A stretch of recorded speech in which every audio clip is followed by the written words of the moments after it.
Assalamualaikum warahmatullahi wabarakatuh. Perkenalkan, kami dari kelompok 2 yang akan membahas tentang ruang lingkup dan cabang-cabang kajian filsafat. Pertama-tama, kami berterima kasih kepada Bapak dosen Abu Lubaba yang sudah memberikan tugas kepada kami, sehingga kami dapat mengerti apa itu ruang lingkup dan cabang-cabang kajian filsafat. Materi yang pertama akan disampaikan oleh Saudari Siti Alda Rahayu. Pengelompokan filsafat ilmu. Menurut Surazio menyebutkan bahwa filsafat ilmu dapat dibedakan menjadi dua, yaitu yang pertama filsafat ilmu dalam arti luas. Artinya menampung permasalahan yang menyangkut hubungan ke luar negeri dari kegiatan ilmiah, seperti yang pertama implikasi ontologik metafisik dari citra dunia yang bersifat ilmiah. Yang kedua, tata susila yang menjadi pegangan penyelenggara ilmu. Yang ketiga, konsekuensi pragmatik etik penyelenggara ilmu dan sebagainya. Yang kedua adalah filsafat ilmu menurut arti sempit, artinya menampung permasalahan yang bersangkutan dengan hubungan ke dalam yang terdapat di dalam ilmu, yaitu yang menyangkut sifat pengetahuan ilmiah dan cara-cara pengusahaan serta mencapai pengetahuan ilmiah.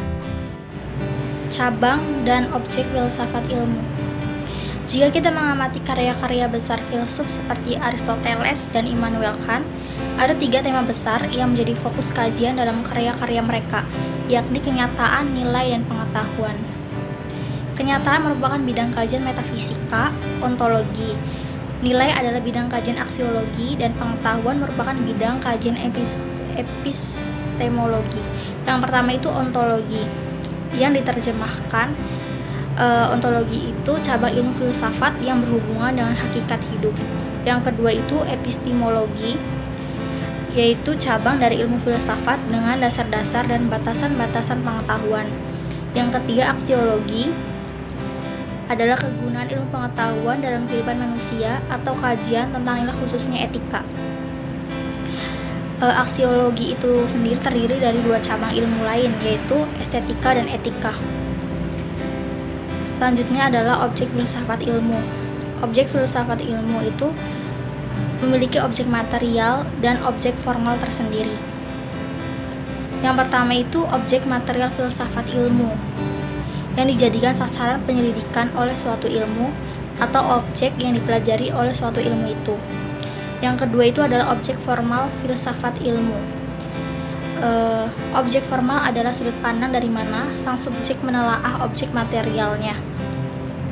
Objek formal filsafat ilmu adalah hakikat esensi ilmu pengetahuan, artinya filsafat ilmu lebih menaruh perhatian terhadap problem mendasar ilmu pengetahuan.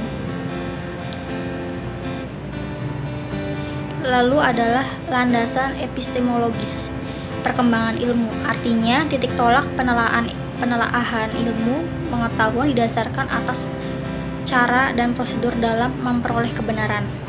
Lalu landasan aksiologis, pengembangan ilmu merupakan sikap etis yang harus dikembangkan oleh seorang ilmuwan, terutama dalam kaitannya dengan nilai-nilai yang diyakini kebenarannya. Terima kasih. Hubungan filsafat ilmu dengan cabang filsafat lainnya. Yang ke-1 adalah ontologi. Ontologi yaitu cabang filsafat yang mempersoalkan masalah ada. Filsafat ilmu dalam telaahnya terhadap ilmu akan menyelidiki landasan ontologis dari suatu ilmu.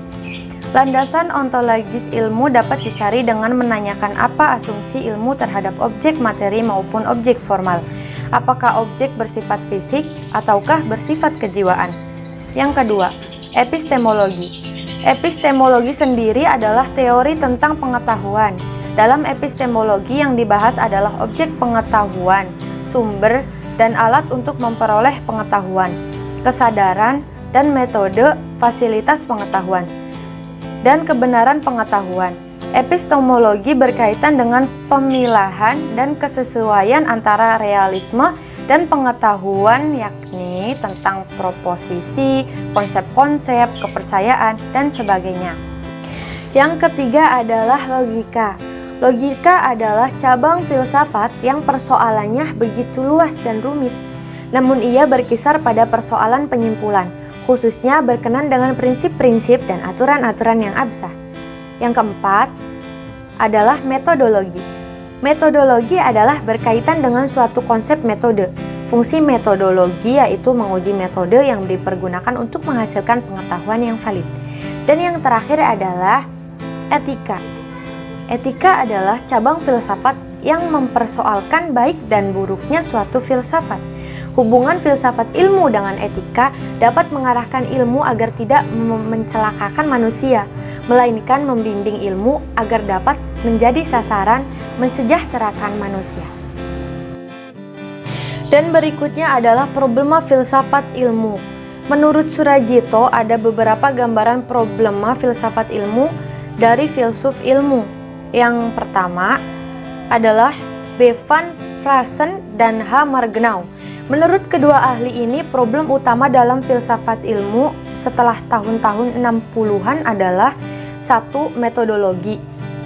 Hal-hal yang banyak diperbincangkan ialah mengenai sifat dasar dari penjelasan ilmiah, logika penemuan, teori probabilitas, dan teori pengukuran. Dan yang kedua, landasan ilmu-ilmu. Ilmu-ilmu empiris hendaknya melakukan penelitian mengenai landasannya dan mencapai sukses seperti halnya landasan matematika. Dan yang ketiga, ontologi. Persoalan utama yang diperbincangkan ialah menyangkut konsep substansi, proses, waktu, ruang, kausalitas, hubungan budi dan materi, serta status dari entitas teoretis. Dan menurut ahli yang kedua adalah Victor Lenzen. Filsuf ini mengajukan dua problem. Yang satu, struktur ilmu, yaitu metode dan bentuk pengetahuan ilmiah. Yang kedua, pentingnya ilmu bagi praktik dan pengetahuan tentang realitas. Dan menurut ahli yang ketiga, di sini ada De Liang-ji. Menurut De Liang-ji adalah problemnya yang satu, problem epistemologis tentang ilmu, problem metafisis tentang ilmu, problem metodologis tentang ilmu, problem logis tentang ilmu, dan ada beberapa problem lainnya.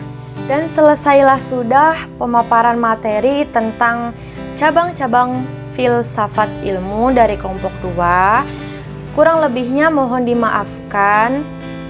Wabillahi taufik wal hidayah wal afu minkum. Wassalamualaikum warahmatullahi wabarakatuh.